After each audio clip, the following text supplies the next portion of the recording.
Likutei Sichos, Chelik Tezvav, volume 15, the third Sicha for Parshas Vayechi. This is a Rashi Sicha, and in this Sicha is going to teach us a tremendous lesson about the greatness, the advantage of doing for others over one's self-fulfillment. Although self-fulfillment is a great thing, but doing for others trumps that by many times over. As an introduction, I would suggest that we familiarize ourselves with several psukim, several verses, which are put into this Sicha. Number 1, chapter 48, verse 22, Memches, Pasuk Chav Beis. Over there, Yaakov speaks to Yosef and he says, Vani nasati lecha Shechem echad alachecha, that I'm giving you one portion over your brothers. And Rashi explains that what does this Shechem mean? Shechem means either literally the city of Shechem, from which Yosef was sold, or Shechem could mean a portion, a chelek. What is that extra portion? That his children took double in the in terms of the shvatim, of the tribes. They were counted as 2 tribes. Now let's go to chapter 49, verse 3, Memtes Pasuk Gimel. Over there, Yaakov speaking to his sons, and he begins by saying to Reuven b'chori ata, you are my bechor, you are my firstborn. Koichi v'reishis oini, you are the first of my strength. And then he says to him, Yeser se'es v'yeser oz, that you were greater in raising and you were greater in might. However, in the next verse, verse 4, he says, Pachas kamayim al toisar, because of the haste, which was like water, the haste of water, al toisar, you do not take more. You're not going to take more. Ki olisa mishkevei avicha, because you have mounted, literally mounted, or you have tampered with your father's bed. So basically, he was telling him he's not going to receive some of the things that were originally coming to him as the firstborn. Now let's look in verse 8, in Pasuk Ches of the same Perik Memtes, chapter 49. Over there, he turns to Yehuda and he says, Yehuda, ato yeducha achecha. Yehuda, your brother shall acknowledge you, that the children of your father, meaning all the tribes, will bow to you. And this is implying that he's going to be the king. And then he continues in the next verse, he says, Gur Ari Yehuda, that Yehuda will be like a lion cub, referring to the early days of David HaMelech, of King David's kingship. And then he says, the reason for it, he concludes, Miteref bini Alisa, from the prey, my son, you have ascended. As we're going to see in Rashi in detail in this Sicha, what this all means. So let's go into the Sicha. So again, verse Gimel and Daled, 3 and 4 of chapter 49. Reuven b'chori ata. So Rashi over there, in the heading, Yeser se'es, which means greater in raising, he says, Ro'ui ho'yisa liyas yeser alachicha b'kahuna, that really you were fitting to be more, to be greater than your brothers in kahuna, in priesthood. And Rashi says, what is the association to the word se'es? Because se'es, he says, is loshoy nesias kapayim. When in reference to the priestly blessing, it's always referred to as nesias kapayim, the raising of the hand. Thus, se'es, nesias, has a connection in the etymology, and therefore this is a reference to that. And then Rashi continues, Yeser uz, what does it mean greater in might? So Rashi says this is a reference to the malchus, to the kingship that he's losing. And he brings a proof to the fact that uz, might, is associated with kingship, with the monarchy, because he brings a verse from Shmuel where it says, Kimoi v'yitein oiz lamalka, and he shall give, meaning Hashem shall give oiz, might, strength, to his king. That's in verse 3. In verse 4, he says, Rashi brings in the Divrei HaMaschil, in the heading, Pachas kamayim al toisar, haste like water, therefore do not take more. And Rashi explains, HaPachas v'abahola shemeharta laharis, kascha, this haste and this confusion, that you hurry to exhibit your anger, kamayim halolu hamemarim lemnutzasam, like these waters that they hurry their flow, lekach, therefore, al toisar, you are not going to get more. Meaning, al tarba litel hayeseres alolu shayu ruuyas lecha, that therefore you're not going to take these things on a grand scale, these things that were really coming your way, that were fit for you, and you lose them all out. So basically what Rashi is saying, is that he lost these two things. Yaakov is directly addressing these two particular things that he lost, namely the kahuna, the priesthood, and the malchus, and the kingship. Now, if you look in the Targum, you look in the Onkelos, or in the Medrash, they actually refer to three things that he lost. They include it in this verse. And that is, of course,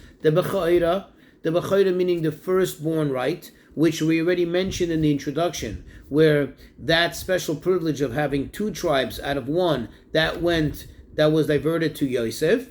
And then, of course, these two, Kahuna and Malchus, the priesthood and the kingship. But Rashi seems to focus over here and emphasize that it's only these two things that are being addressed in this particular verse. Now, of course, Rashi does not argue with the fact that Reuven also lost the firstborn right, at least to some degree, because that's a fact. That's not something you can argue with. Okay, because we brought the, like you said in the verse that we brought in the introduction, where Yaakov clearly says to Yosef, that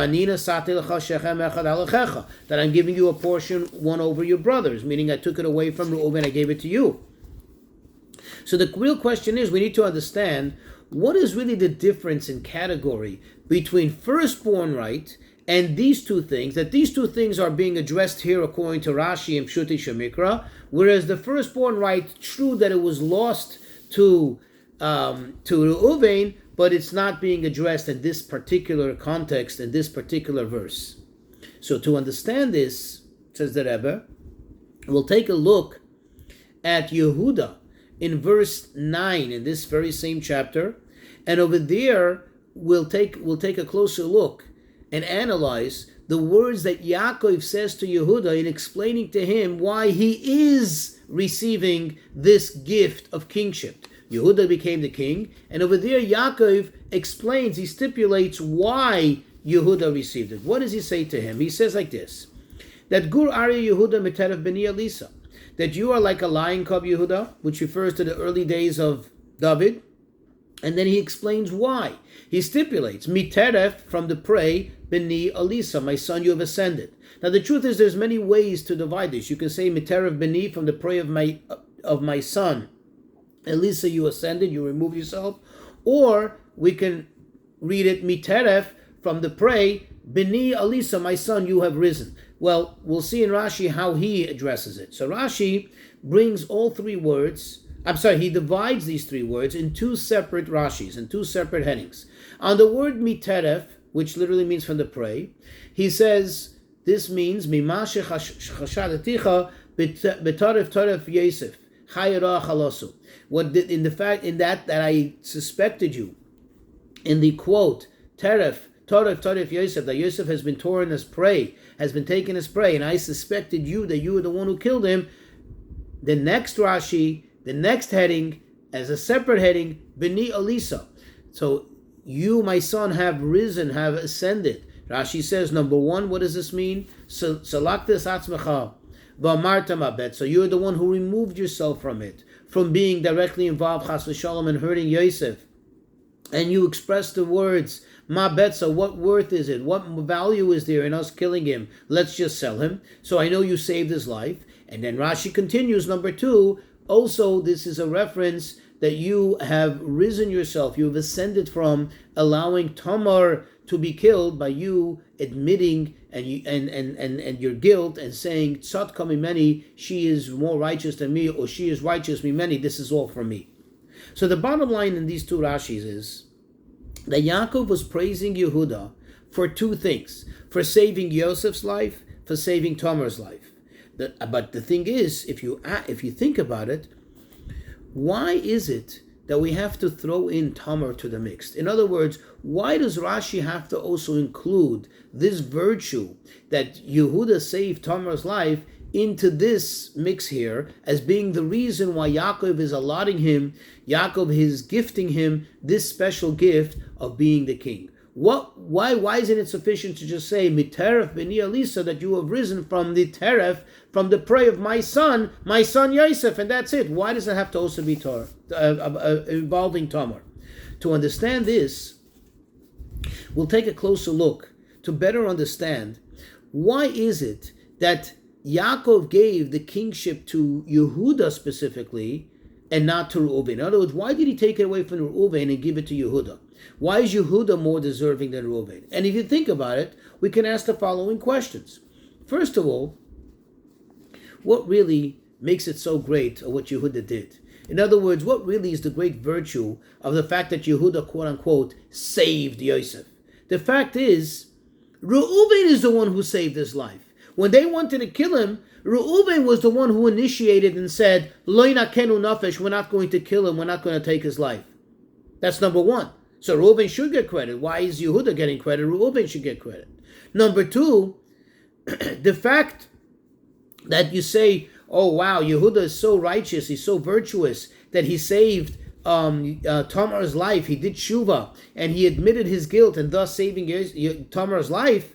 Well, if you think about it, Reuven did a lot of tshuva. He did more tshuva than Yehuda, and in fact, he did so much tshuva that he was greater than Yehuda in his tshuva. Why? And not only in his tshuva, but also the way that he saved Yosef. Because you think about it, the fact that when he saved Yosef, what was his intention? What was his intention for saving Yosef? What did he say? And the pasuk tells us that Reuven's intent was to, quote, return him to his father. In other words, he wanted to return him. What was Yehuda's intent in saving Yosef? What did he say? He said, nah, let's not kill him, let's sell him. In other words, the fact is that he didn't totally save him. And the fact is that he caused Yosef so much pain. It's Yehuda directly who caused him all that pain. And if you think about it, and as we know evidently from the fact that the brothers were later very upset at him and he had to actually leave the family fold because they blamed him and they said, if you would have told us to save him and not sell him, we would have listened to you. You were in charge.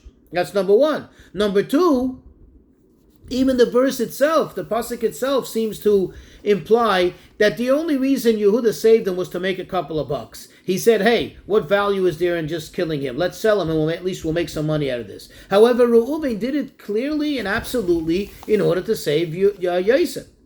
That's as far as the sale of Yosef. And as far as the tshuva of Yehuda versus the tshuva of Reuven, think about it. Yehuda's tshuva was only a one-time thing.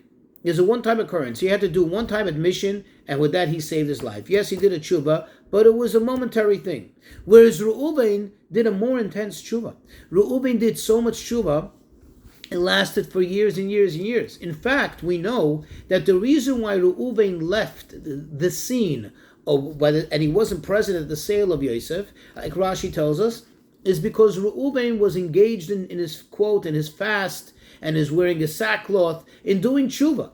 This is 9 years later. This is 9 years after the initial passing of Rachel, when this whole incident occurred of him being mevalvel yitzui aviv, of him, so to speak, ascending to the bed of his father. In other words, he did a more intense tshuva. So if anything, he should be the one that should be applauded over Yehuda. Why is Yaakov giving the credit to Yehuda? Moreover, if you look into what Reuven did, what Reuven did wasn't out of malice. Reuven did it, first of all, number one, for the great mitzvah of kibud aim. He was honoring his mother, at least the way, in his estimation, he was giving honor to his mother. And number two, even over there, when he did, quote-unquote, sin, Rashi himself tells us that it wasn't really a sin. It wasn't really a full-fledged sin. So why is Yehuda being applauded? Why is Yehuda being lauded when Reuven should? The answer to all of this lies in the choice of Yaakov's words. If you see the words that Yaakov used in telling Reuven why he's losing all these things, why he's losing to Kahuna and the Malchus, he tells him the reason is Pachaz Kamayim Al Toisar. The haste, it's like water, which is like the haste of the flow of water. That's why Al Toisar, you're not going to get all these more things. You're not going to get all these things. And Rashi explains, what does it mean? Because of the haste, because of the confusion, therefore you're not going to get more. In other words, it's not the sin itself, it's not the action itself, but it's the manner, it's the characteristic in which he did the action. That is what impacts the outcome of him losing all these things. In other words, the fact that he exhibited anger, the fact that he exhibited this anger, this haste to anger to another, that is why he's losing these things. And the answer is as follows. And the explanation is as follows. Let's now see the correlation and the connection to what he lost and why Rashi emphasizes over here just these two things. You see, the two things that he lost here, according to what Rashi is explaining in this context, in this verse, is kahuna and malchus, the priesthood and the kingship. What is priesthood? That is something that pertains to others. You give blessings to others. And as we know, the task of a kohen, as Moshe Rabbeinu says in the end of the Chumash, Yoru Mishpatecha Yaakov, that they're the ones who have to teach the people. In other words, it's something which you engage with others, you're giving to others. And then, of course, kingship, you're a king over others. As the Torah itself says, what is the purpose of a king? Asher Yetzei Lefneim, one who goes out before them, one who cares for them. Versus Bechoira, firstborn right, that's something which concerns the Bechor himself. That's something that concerns the person himself, what he gets, what he gains from being a Bechor. And therefore, this is what he's saying to him. The fact that you hasten to show your anger, that you showed your anger immediately, and that affected another person, that indicates, that shows that you're lacking this approach for the other person, for someone outside of yourself. And therefore you lose these two things that are concerning others, namely priesthood and kingship. However, the fact that he lost the Bechoira, the fact that he lost the firstborn right, that is true. That is a fact. Like we said in the beginning, Rashi can argue with that. He doesn't argue with that. But that's not what he's talking about here. That is something personal. Because of your personal sin, something which in the beginning you estimated to be the correct thing. And you did it actually with good intent, which later turned out to be a sin. It turned out to be a negative thing. That is a personal thing. And you did a personal tshuva for it. And that is a personal loss that you lost, but that's not being addressed over here in the words of Yaakov Avinu. And now we can understand and appreciate better the contrast between Yehuda and Reuven. Yehuda, who did receive the kingship, what is it that he did? What he did actually saved the life of Yosef, actually saved another person. In other words, if Yosef would have remained there in that pit, which was full of snakes and scorpions, Yosef would have died. He would have died of hunger, or he would have died from poisonous venom. So by Yehuda taking him out, true, he got him sold as a slave, but he saved his life. He did something beneficial for him. Likewise with Tamar. What he did saved her life, saved someone else's life. In contrast, however, Reuven, the fact that he did tshuva didn't help anyone. It was just beneficial for himself. Moreover, the fact that he did tshuva caused him to leave the scene of the crime where Yosef was sold, and because of that, Yosef was sold. Something bad happened. Had he been there, Yosef wouldn't have been sold. And the fact that he said, oh, let's not kill him and throw him into the pit. Well, which pit did they throw him into? They threw him into a pit which is full of snakes and scorpions, as the Torah tells us, and that pit is a place where potentially, had he stayed there longer, he would have died from thirst or from hunger. So the fact is that because of him, in a sense, Yosef was sold as a slave. Nothing good came out of his personal tshuva, his personal thing. It didn't help another person. And therefore, Yehuda is the one, because of Yehuda's actions, number one, saved Yosef, number two, saved Tamar. He is the one who received the kingship, and in some way also, he had a connection to the priesthood. Now, what is the lesson for all of us? A Jew has to know that he cannot just be occupied in self-fulfillment, in making himself, in self-embetterment. That's very good, but a person needs to be absolutely involved. It's imperative that one is totally dedicated to Avos Yisrael, to help others. Moreover, even if one finds that he himself is not 100% complete, he's not 100% fulfilled, and he didn't reach to a very high level. However, when he helps somebody else, at least he knows one thing. Helping somebody else is Avos Yisrael. Zeu kol haTorah kula. Now he's involved with the entire Torah, because this is the whole Torah. And what you see is that through Reuven being focused, by him being focused and concerned with his own self-fulfillment, what was the result? Bottom line, it was the result of Galus, that Yosef got sold to Mitzrayim, and that resulted in all the the rest of the family coming down there, and that began Golus, that set Golus into motion. Whereas Yehuda, by him doing something for someone else, by him being concerned about someone else, what came out of it? The birth of Peretz, which is the beginning, the cornerstone of Mashiach and the Geula, Karav Mamish.